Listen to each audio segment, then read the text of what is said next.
right, everyone. Sorry to be late. Better get this show on the road. I know Leon has somewhere to be at 3 o'clock, so.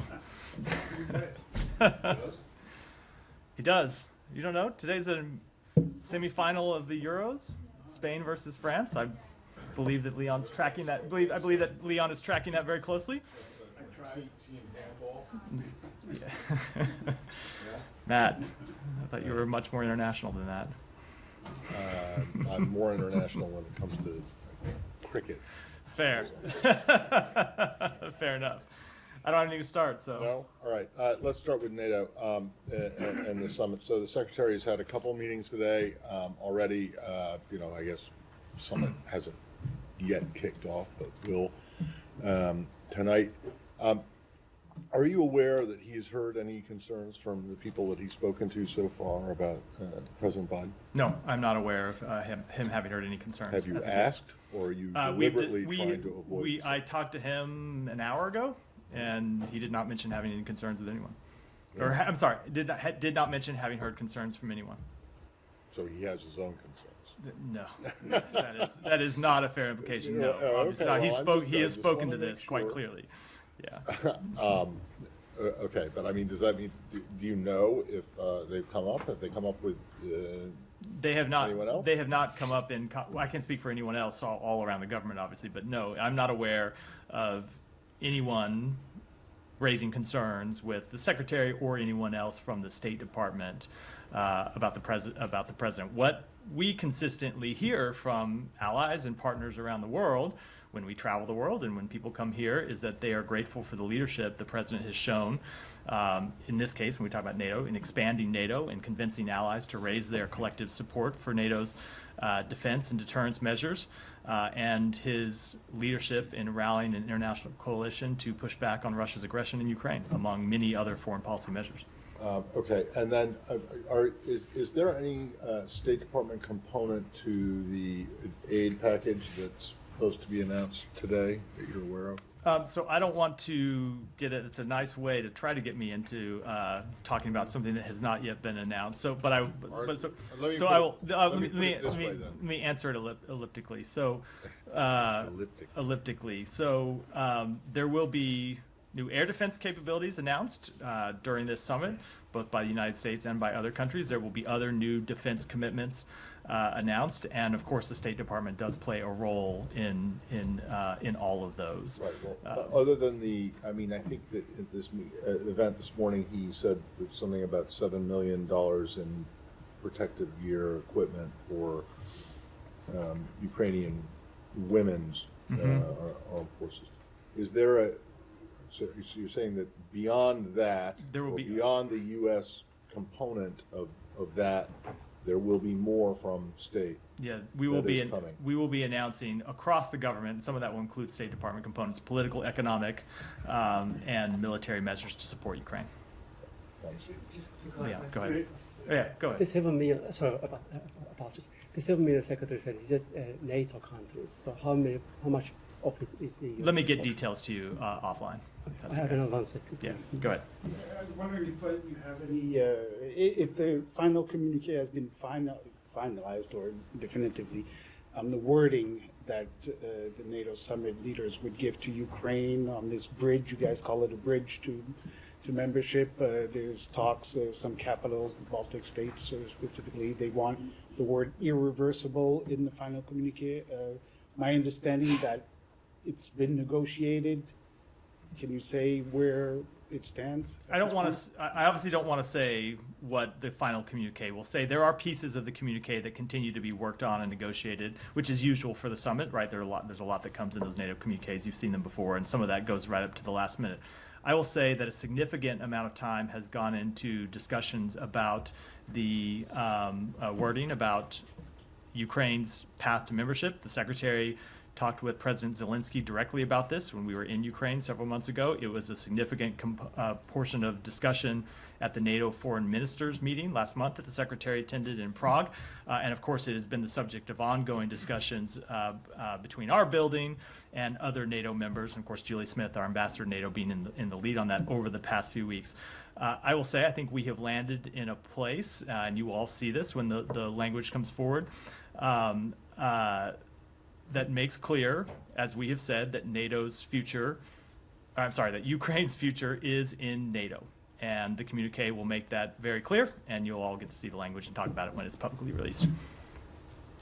I mean, is it still being negotiated, to your knowledge?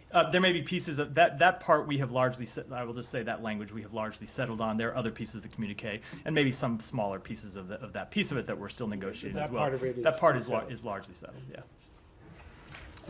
Said. Thank you. Can I move on? Yeah. Okay. I didn't think you were going to ask me a NATO question when I called on you. So. I do have my NATO questions, but let's talk about Gaza. Okay. Anyway, are you aware of the Lancet group report? It's a medical magazine, British medical magazine, that estimated the deaths as a result of the war in Gaza to be 186,000. And of course, it's taken into account, the expert took into account indirect deaths, that have happened thus far and may happen as a result of the war, including disease and other things and starvation. So Are you aware of that? I have seen the report, and I will just say whatever the number of civilians that have actually died as a result of this conflict, we know that it's far too many. Yeah. And far too many civilians have been needlessly killed as a result of this conflict. And that is why we are working so hard, including negotiations that are going on this week, to try to reach a ceasefire that would alleviate the suffering in Gaza, that would bring home the hostages that continue to be held, and ultimately put us on a path to hopefully ending the war. So, are you concerned that the figures could be far more staggering than what we've seen published by, let's say, the Ministry of Health in Gaza? I mean, I remember early on, the Assistant Secretary of State, Barbara Lee, told I guess one of the committees on Capitol Hill that the deaths may actually be more than what the health ministry, Hamas is saying. Sure. The death toll could very well be more. We know there are potentially people who are under rubble who have not been counted. But it goes to the point I was making. Whatever the number is, the reported number already is far too high. Reported number already is unacceptable.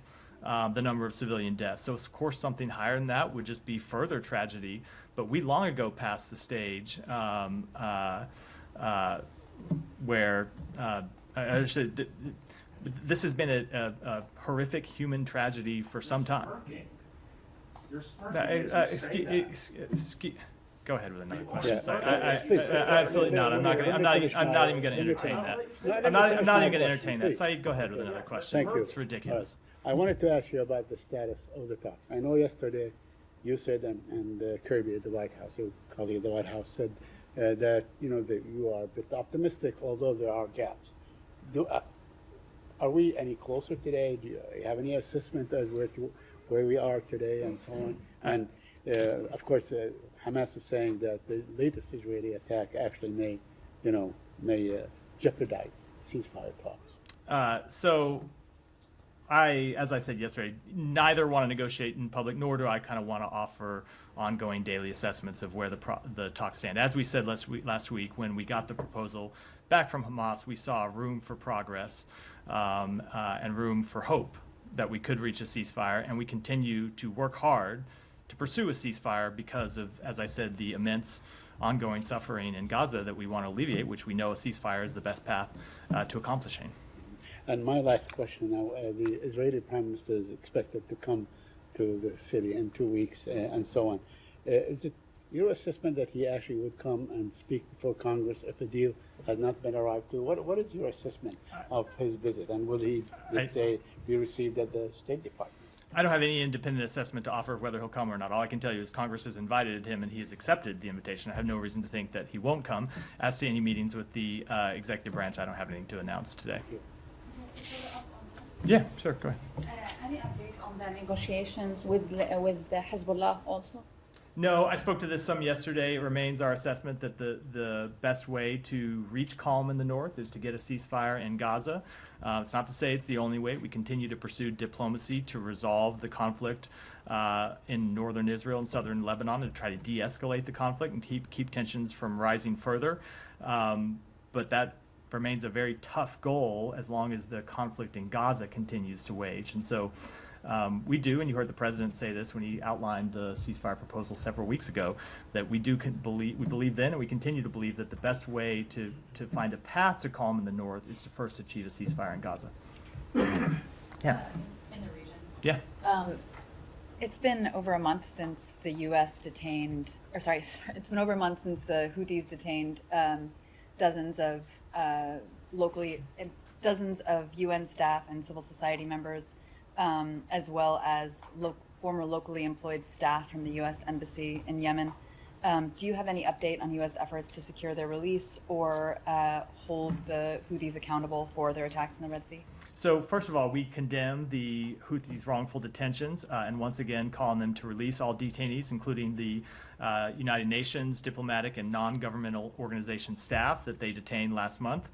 We will not rest until all detainees are released. I can tell you that the Secretary personally has discussed this matter with partners in the region, with a number of countries, to impress upon everyone that is important that the Houthis release these workers who have nothing to do with the conflict in Gaza. There is no reason that they should have been detained, in the same way that the Houthis' attacks on international shipping have nothing to do with the war in Gaza. So do their detentions of aid workers and others. So I will just say that through these actions, these attacks that the Houthis continue to launch, they are alienating the world community and putting the peace process in Yemen, which parties, including the Houthis, have painstakingly negotiated over the last 2 years, in jeopardy. And so we will continue to impress upon them through all available channels that they should stop their attacks and they should release all of the workers that they are detaining. Simon. Could we, just staying on, in the region on Gaza, that supposed to be talks in Doha tomorrow. Is there any sort of update from the US side that you can give us on the possibility of a hostage deal? There's been some positive talk last week, but are we any closer to getting a deal? I kind of answered this to Saeed's question. I don't really want to offer a daily kind of assessment of how the talks are going, other than that we are working on them. A lot of this proposal has been agreed to for some time. When you think about the proposal is maybe not the right word, but when you think about the outstanding issues or the issues that would be encompassed in any kind of ceasefire, a number of them have been essentially agreed on, maybe some fine points to be worked out for some time, and we have been down to, for some time, some of the much harder issues and much stickier issues, and that continues to be the case. We have made progress. We certainly think we're closer to a deal than we were a few weeks ago, but that doesn't mean we'll get one. You've heard the Secretary say before that oftentimes in these types of negotiations, the issues that are saved for the end are the hardest ones, and so even when a deal seems within reach, it doesn't mean you're going to get one. All we can do is continue to make clear that this deal is in the interests of Israel. It's in the interests of the Palestinian people in Gaza. It would alleviate the suffering of the Palestinian people in Gaza, so we hope we're able to come to an agreement as soon as possible. And we've seen, there's been some reporting that Arab foreign ministers have been invited to the NATO summit. I think there's an Israeli delegation here. Is there anything you can say about who's here, whether the Secretary will meet with them, and also how much that the Gaza situation, the Israel-Palestinian situation, will be part of the talks? Yeah, so obviously you have NATO members who are in town, and then you have the heads of state of 4 other countries who are partners of NATO. That includes Australia, Japan, New Zealand, and the Republic of Korea. And then there are foreign ministers in town from other NATO countries, Israel, Algeria, Bahrain, Egypt, Iraq, Jordan, Kuwait, Mauritania, Morocco, Qatar, Tunisia, and UAE. Actually did happen to have the list right here. And yes, the Secretary and other members of the government will be meeting with them when they are in town. And yes, I would certainly expect, to your question about the topics, I would certainly expect that the conflict in Gaza will be something that's discussed. And not just the work to achieve a ceasefire, but the ongoing work that we are doing to try and develop robust plans for the day after the conflict, to establish governance and security that would give us a path to lasting peace, security, and stability for the region. And I will note that even while that work is going on here, Barbara Leaf, our Assistant Secretary, is traveling in the region right now, meeting with counterparts to advance those same lines of effort. So is there a meeting involving Secretary Blinken and those Middle Eastern foreign ministers, including the Israelis? Is that they're all in one meeting that's going to be discussing that? I'm not aware of any such meeting. We have several bilats and different meetings, but I'm not aware of one meeting with those foreign partners just focused on Gaza. It may be that there's something as part of the overall summit that they're involved, but I'm not aware of it. Sorry, just to clarify on that, Yeah. because when you mentioned a list of non-NATO countries, I think you did say the Secretary would be meeting them. But just to clarify, No, not necessarily with all of them. Secretary and just others in the saying it's government. gonna These be are some- people who are invited to be in town that will be participating in different NATO events, some of the side events that go on, and then some of those there will be bilateral meetings that happen here, some at the White House, some at the Defense Department, the usual thing that happens on the margins of these types of summits. There's not one meeting organized around all of them. Can I just make a nitpicky, I would expect correction? nothing less, Matt. So these are not all heads of state, right? No, I said these In are fact, foreign. the I think I head of- said foreign ministers. There were four heads No. of state from four countries. Yeah, no. Heads of government. Yes, thank you. Yeah, the head of Thank you. state Heads of state, heads of state. Australia is Heads of King. state and heads of government. And, I should and have. in fact, the Australian Prime Minister is not coming. It's his deputy. I should have coming. said. And the head of state of heads of Japan state, oh. is the emperor, not prime minister. So let's I appreciate look, the correction. look, you guys exist on protocol. It is a fair point. I very much take the point. Just to come back. So there will be bilateral meetings between the Secretary or other U.S. officials and those countries where you'll talk about the future of Gaza.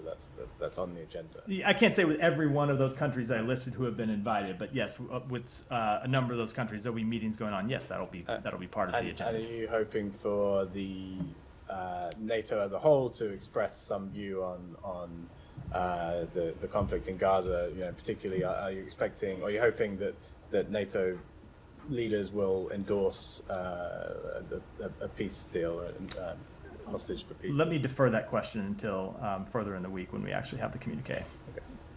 Yeah. Okay. I know you don't want to get into, a full assessment as to the ongoing talks for a ceasefire, but I do wonder if you could just help us understand how this moment is different than it has been in the past a little bit. It was about a month ago that Blinken said in the region that some of the changes that Hamas had put forth are workable and some are not. Is that still the case, or has that changed? I really don't want to get into that in public. Only because The secretary got into it in public. That was a different time. We're in the middle of some very intense negotiations over this right now. That was when we first received a response back from Hamas that we are characterizing. We are in the middle of some pretty delicate, sensitive negotiations right now about a path forward, and I don't want to say anything that could potentially jeopardize those. So you can't say, or you're not willing to say, if Hamas has dropped any of its demands that were made about a month ago? I just don't want to speak to it at all. Okay. And then I know we talked briefly about this yesterday with Modi visiting with Putin, but they did make some announcements, particularly with regard to continued agreements when it comes to energy and oil. And obviously that is a key factor in fueling Russia's war in Ukraine. And so I just wonder how you guys respond to that. You've been previously a little bit reluctant to criticize India for importing Russian oil. So, as I said yesterday, we have been quite clear about our concerns about India's relationship with Russia. We have expressed those privately, directly to the Indian government, and continue to do so, and that hasn't changed. Can I make a follow-up? Have you done so since this news has broken over the last 24 hours? We have had conversations with them in the past 24 hours, and I think I'll keep the contents of those private. One follow-up. Sure. How Go do ahead. you view the Modi-Putin hugging chemistry, as President Zelensky has seriously objected, saying it's a huge disappointment that the leader of the world's largest democracy hugs a bloody criminal in Moscow. This is a devastating blow to peace efforts. Will this create any impact on your trusted and strategic partnership with India? Well, as I said yesterday, we continue to urge India to support efforts to realize an enduring and just peace in Ukraine, based on the principles of the UN Charter. based on upholding Ukraine's territorial integrity and its sovereignty, and that will continue to be what we will engage with Ukraine. I'm sorry, we will engage with India about. One on Bangladesh, if I may. Yeah, sure. At a recent public event, ruling Prime Minister Sheikh Hasina claimed that Nobel laureate Professor Yunus was not the founder of the Grameen Bank, and that then Secretary of State Hillary Clinton called her regarding Professor Yunus MD's position, with many US officials lobbying for Yunus and threatening her official. She also claimed that the US lobbied the World Bank to cancel its funding for building of the Padma Bridge. Given the facts supporting Professor Yunus as the founder of the Grameen Bank, and the Prime Minister assertion that she stopped meeting with US officials while still trying to secure meeting with the US officials and leadership, can the State Department confirm the accuracy of these claims made by the ruling Prime Minister? So I don't think I have any comment on that at all. I mean, it's been 12 years, I think, if I'm doing math, 12 years since Hillary Clinton was Secretary of State. No, I don't have any comment on that. Tom, go ahead.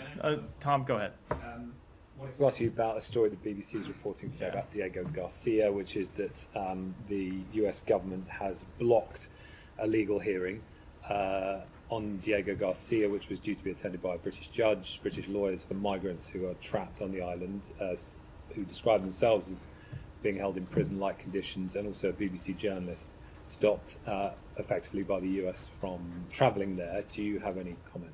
So I did see that story. I looked into it, and I would refer you to the Pentagon for comment. It's entirely a matter before the Pentagon, not the State Department. I mean, it's our understanding in the reporting of this, in depth for a long time, that there is State Department involvement in this process. So I can tell you that I inquired about this before coming out to the briefing, and it is a Pentagon facility, is a Pentagon matter. State Department often has some coordinating role, but it is predominantly, if not exclusively, a Pentagon matter, so I'd refer you to them for comment. They do have a briefing this afternoon, so I would... Okay, and could you say anything about security reasons which have been quoted, and if not, does the US have anything to hide on Diego Garcia? I will not say anything about security reasons, because that is a matter administered by the Pentagon, so it wouldn't be appropriate for me to do so. It's not something I know about, but it's certainly something they can speak to more appropriately than Do you have anything to hide on Diego Garcia? No, but I appreciate when I tell you that I can't speak to a matter that has nothing to do with my department. You continue to ask me. Well, I mean, but as I say, it is fair. Look, so hold on. I'm not saying none of these are legitimate questions, but when you ask me a question like that you know I have nothing to say when it's a matter, because it's like, hold on, it's like coming and asking me about something the Agriculture Department did and saying, do I have anything to hide? No, but I don't have anything to say about it because it's not a State Department matter. It's a Defense Department matter. Okay, so I would encourage you to go to their briefing and ask them questions about it. It's only you did concede in that answer that the State Department, in your words, may have a coordinating some role. Small coordinating role. It is largely, predominantly, if not exclusively, other than some small role that we often play as diplomats, a Department of Defense matter. So I would defer. I would defer to them. More broadly, on the whole Chagos Island the situation with the islanders, the State Department does play a major role in it because there is a diplomatic, thing. There's a dispute going on between the Brits and Mauritius and the islanders, and you guys have taken a position. Do you have any guidance on whether that position has changed or not? I do not. In the past, it has been this is an issue for them to work out amongst themselves. I do not have any update on that question. And so while we're at it on the subject of British overseas island territories, how about the Falklands? Anything new on that? No, Matt. No? Okay. And New Caledonia? Let's go to France. Let's go to, No, we can tour the entire world. I mean, on the issue of these dozens of migrants who are trapped, basically in what they describe as, I mean, that is something that you can have a view on because it's something that we know factually has been happening. What is your... I can take it back and get you an answer on that. Yeah, go ahead. Thank you. But going back to Ukraine, I have South Caucasus. Foreign ministers in the building, they had a meeting. At the very beginning, Ukrainian foreign minister pleaded the U.S. assistance for rebuilding the hospital. Is this something you guys are entertaining? So, as you know, we have provided significant assistance to Ukraine since even before this war, and certainly continuing throughout the war. And that war has not just been security assistance, though security assistance gets most of the attention. It also has been economic assistance. You've seen us provide direct support for rebuilding the Ukrainian electric grid, as well as for rebuilding other facilities that have been the subject of Russian attacks. So, The meeting was still going on when I came down here. I'm certain it is something that they discussed in the meeting. And as I said, we will have significant military, political, and economic measures to announce over the course of this summit. Thank you. And for the yesterday's attack, do you guys support the calls for war crimes investigation? So we have long made clear that we support investigations into war crimes and potential war crimes committed by Russia and Ukraine. On this very, very episode, yesterday's attack. So I don't have anything with specific to this, but we have long made clear that we support those investigations, so certainly it would be appropriate here. Thank you. Moving to Georgia, if I may, any comment on the EU's decision today to freeze Georgia's accession dialogue and also funding? Any comment on what? EU's decision today to freeze all the dialogue and funding for Georgia. No, I mean, obviously that is a decision made by the EU and something that they can more appropriately comment on, but I know that they have made clear, as we have made clear when it comes to our relationship with Georgia, that there would be consequences for Georgia's democratic backsliding. And where are you at in terms of comprehensive review with Georgia? On comprehensive, the review is ongoing.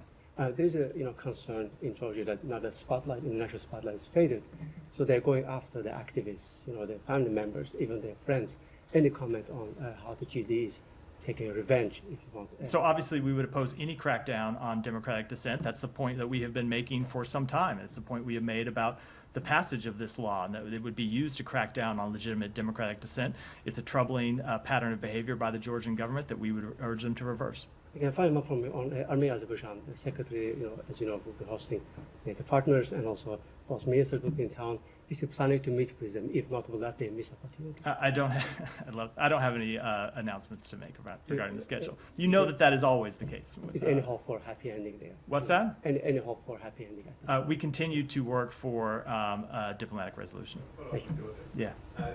Russia's Foreign Intelligence Service said accused the U.S. of plotting regime change in Georgia, said the Biden administration has already developed a large-scale information campaign to discredit the ruling Georgian Dream Party.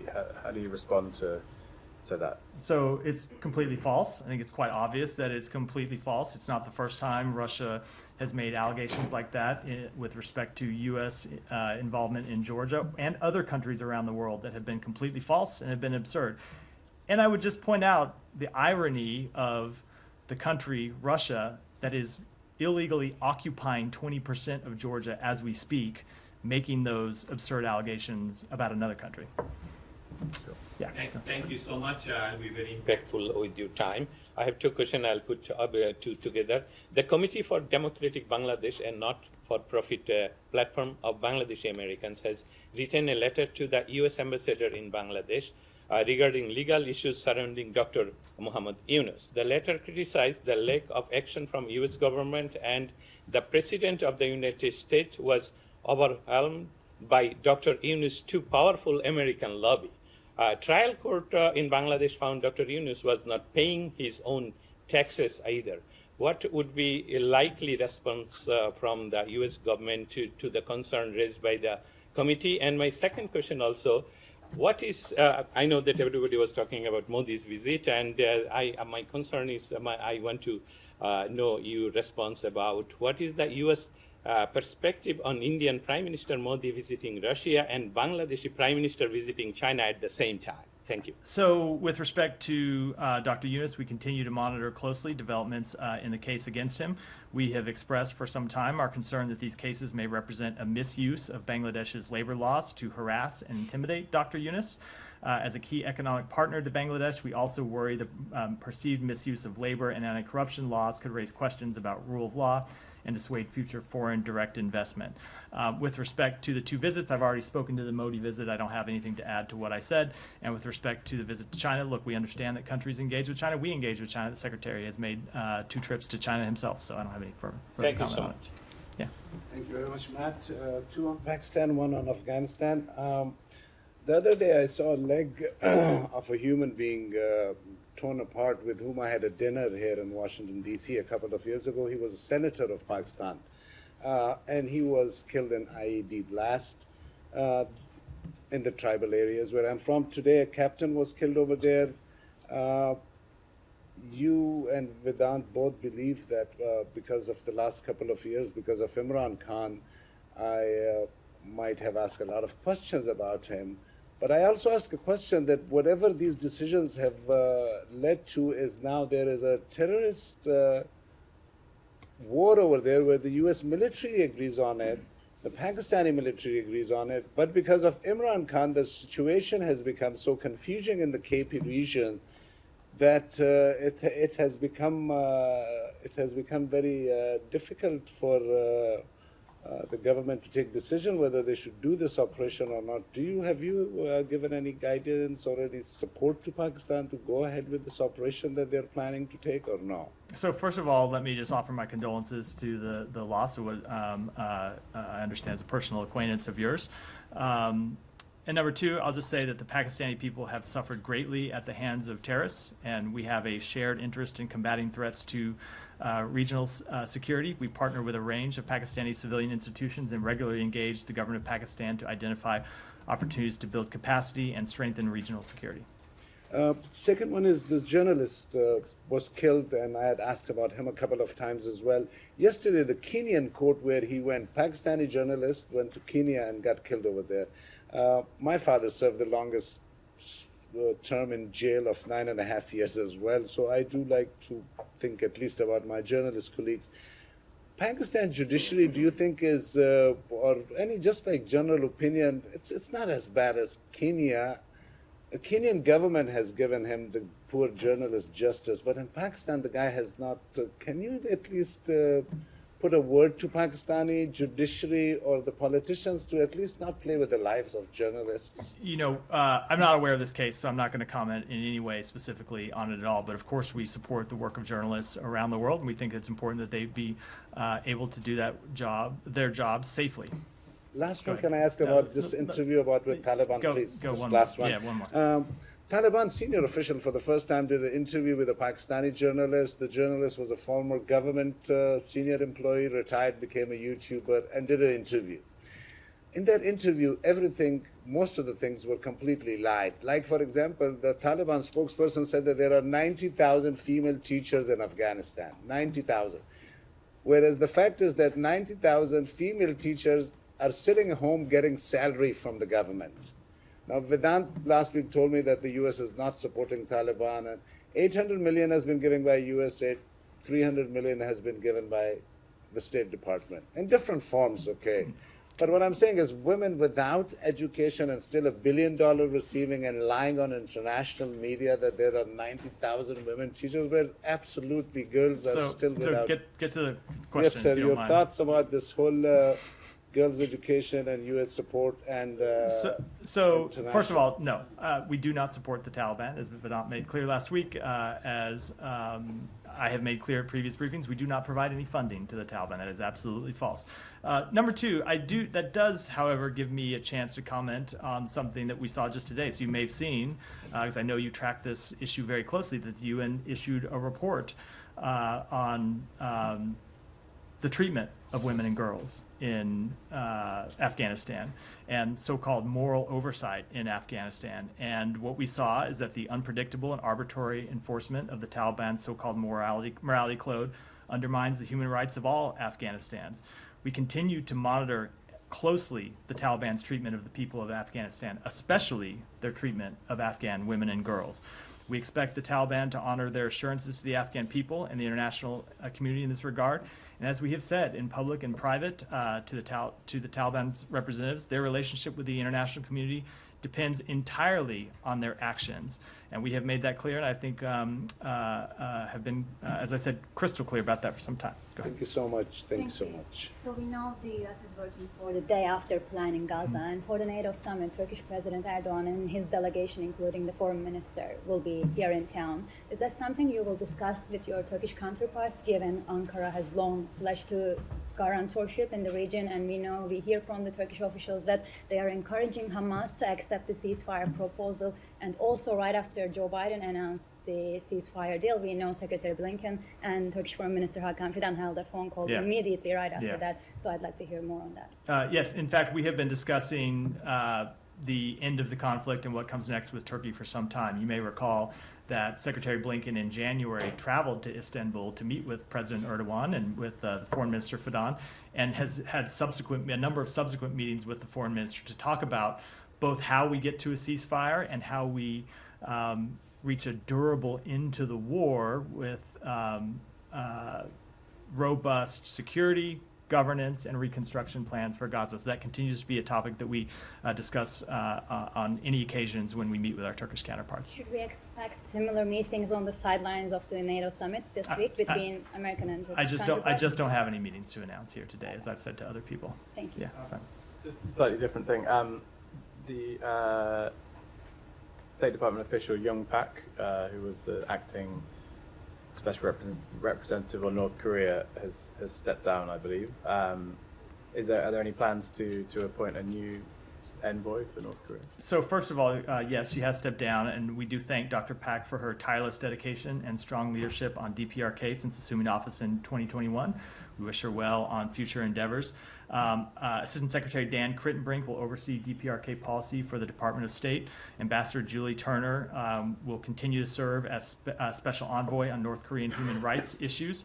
Seth Bailey will continue to serve as Deputy Special Representative for the DPRK, and I don't have any additional personnel announcements to make today. The previous Special Representative, Sung Kim, left at the end of last year, I believe. So there are no plans to fill that role again. I just don't have any personnel announcements to make today.